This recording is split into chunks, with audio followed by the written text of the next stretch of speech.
Que couplage direct, on ne le voit pas, là, mais à l'intérieur des roues, le seul lien qui existe entre À la conférence de presse de décembre 1994, le président d'Hydro-Québec, Armand Couture, déborde d'enthousiasme.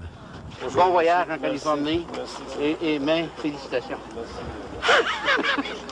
Mais 8 mois plus tard, quand il visite le laboratoire avec son conseil d'administration, le ton a complètement changé.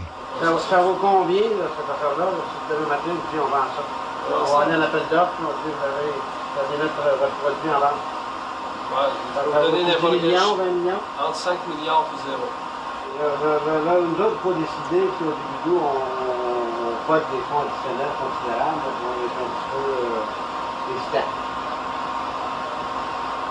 On a une solution de fait de vente. Tout est possible. Si quelqu'un va investir, je regarde les compagnies qui veulent développer ça, ils vont investir des centaines de millions. Nous, on a des petits joueurs, on va mettre 500 000, 1 million par mois, quelque chose. La différence, c'est que nous, on a la solution. On ne va pas la chercher. Si on l'a, on est capable de vendre. Aux yeux des chercheurs, c'est l'histoire de l'avion Arrow qui se répète. Dans les années 50, les ingénieurs canadiens avaient construit le meilleur avion de chasse au monde. Mais notre gouvernement a préféré le détruire plutôt que d'affronter les Américains. L'équipe de Pierre Couture, elle, refuse de capituler. Elle proteste auprès de la haute direction. Mais surtout, elle entreprend de documenter sur vidéo les vraies performances du groupe de traction. Le 7 juillet est cette puissance. La puissance du moteur n'est pas de 25 kW comme on le disait, mais de 70. La semaine suivante, test d'accélération avec 2 des 4 moteurs. 80 km/h après 10 secondes. Un peu décevant. C'est que la batterie n'est pas à la hauteur sans son régulateur de tension. Le 3 août, l'équipe montre l'étonnante génératrice qu'elle a inventée pour recharger la batterie. La génératrice, c'est ce petit cylindre avec des ailettes. Elle est entraînée par un moteur roue branché sur une boîte de vitesse et des appareils de mesure.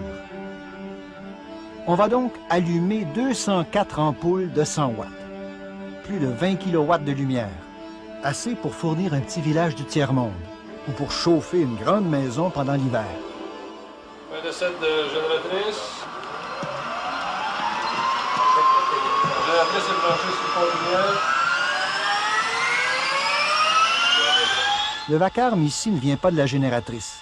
Il vient de la boîte de vitesse qu'on a dû ajouter pour la circonstance.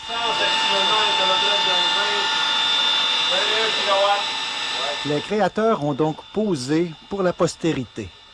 Ils avaient construit et testé tous les éléments du groupe de traction. Il ne restait plus qu'à les installer sur le prototype.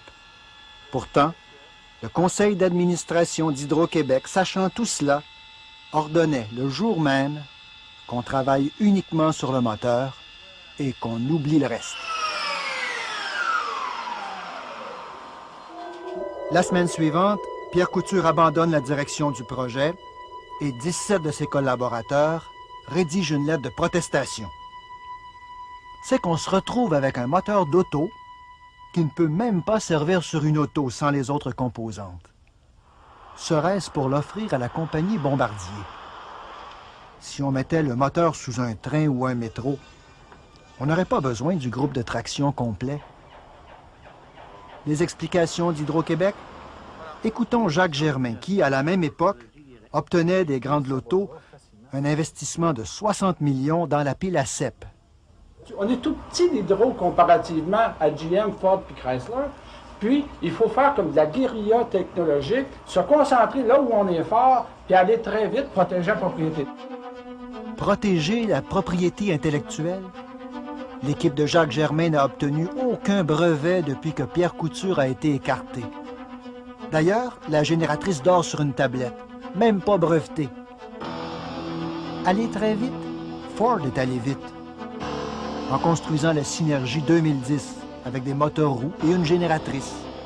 Chrysler est allé vite en construisant l'intrépide ESX, un autre prototype à moteur roue avec génératrice dans le coffre. Par contre, Hydro-Québec piétine sans les inventeurs.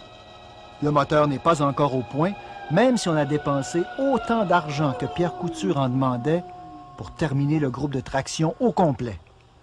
Il n'y a encore ni acheteur, ni partenaire. On s'interroge même sur l'avenir du projet.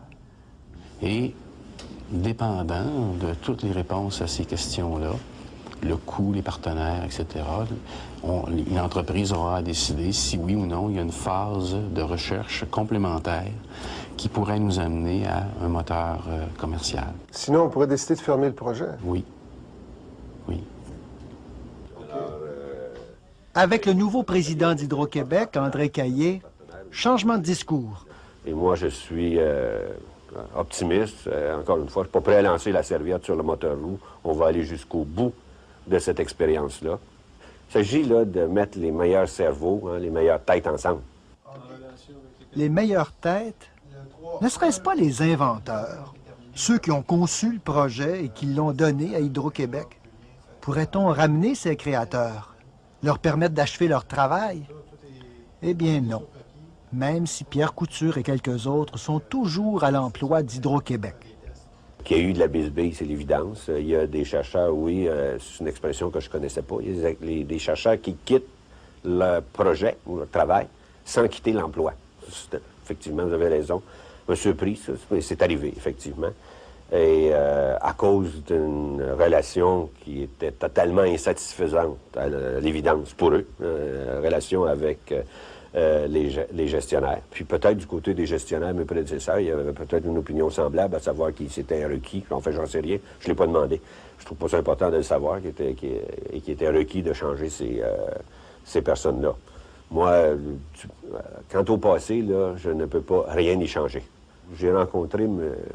Couture, oui, puis il m'a expliqué ses raisons.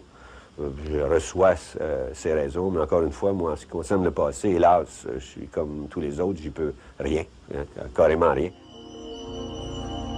Si vraiment Hydro-Québec n'y peut rien, est-ce que ça met fin au projet d'une industrie québécoise de l'auto électrique?